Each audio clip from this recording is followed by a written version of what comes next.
it's me again. All right, what's today? I got a couple of more tool reviews, then I'm going to bed. Anyway, this I'm gonna I'm gonna turn the screen down this time and show you what I'm looking at here.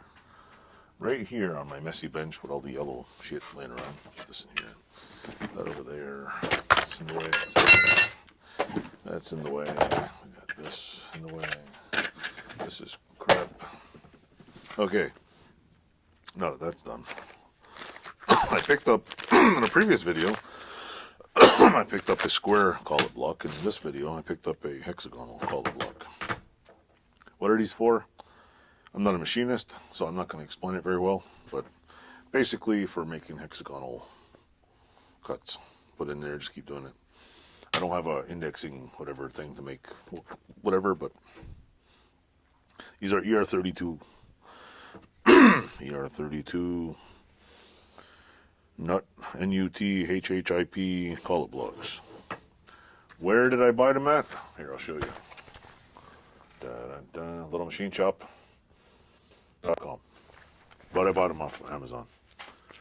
Did I look at the book yet? Nope, not yet. But dudes, thank you for the manual, because I will be taking a look at that. So anyway, I bought two of these because in my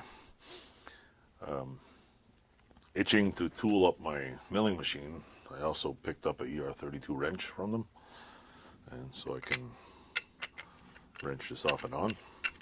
That's, see, I'm slowly, but I don't have all the tools.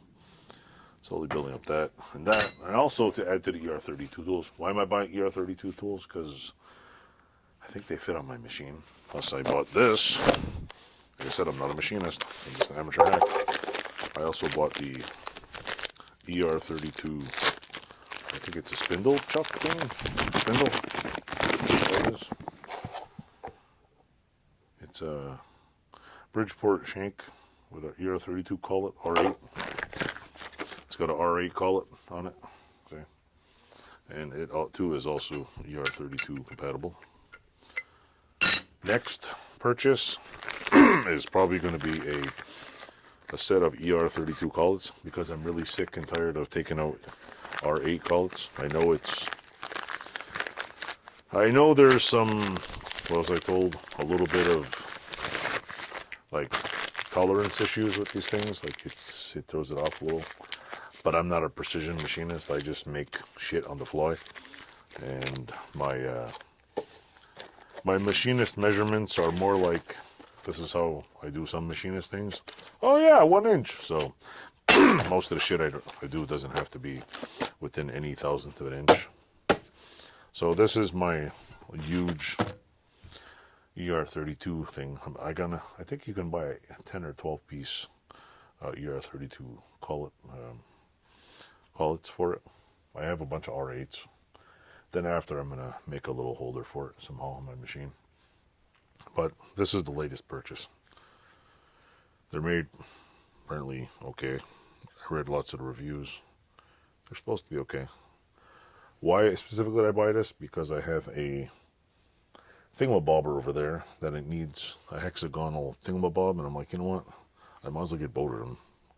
Oh no, not hexagonal. These are square ones. I figure I might as well buy both of them. Be really cool if somebody can make one that makes like triangle things too. That'd be really cool. Triangle cuts. Maybe they do, maybe they don't. I don't know.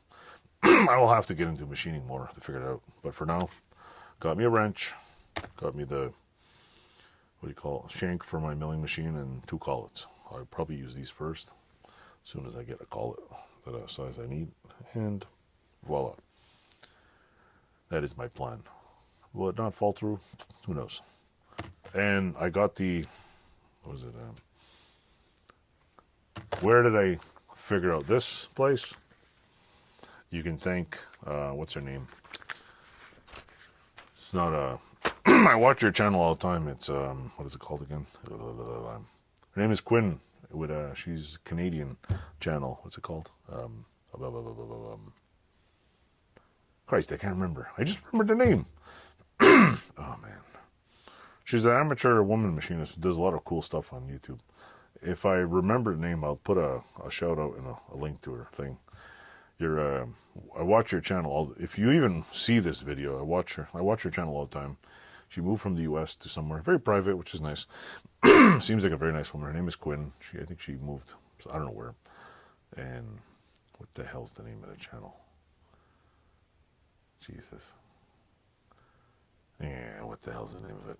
Holy crap, moly. Well, anyway, if I find the name, I'm going to put it on the bottom. Oh, Jesus. She's making, what do you call it? A steam engine right now. Frick. What the hell's it called? Anyway, I know the channel. I'll put a link. I'll put a shout out to her. But go check out her channel. It's really cool. She's got many more subscribers than me. And hey, maybe one day I'll get that many subscribers. But for now, I've been watching her channel. And yeah, it's awesome. So anyway, and the list of her, the list of the tooling she gives on her channel is really amazing. Because it's like you go through and look at it and you realize, oh yeah, I can use that. I can use that. Unfortunately, I'm not a millionaire. Don't make any money off of YouTube. And don't plan on charging anybody for Patreon accounts and all that shit. So if I ever do make any money, I will go through a list of most of the stuff for amateur hobbyists and buy a lot of it, or buy a used commercial thing. Until then, it's just buy one piece every time and ta-da! And if you want to support my channel, just watch it. I don't want your money. I mean, I didn't do it for money. I did it just for, what do you call it, my own sanity. So yeah, like, subscribe, and I'll put the thing back up so I can tell you to your face. Like, subscribe, leave a comment, and stay tuned. I have lots more. I have lots of more crooked videos. I'll turn my head and my channel.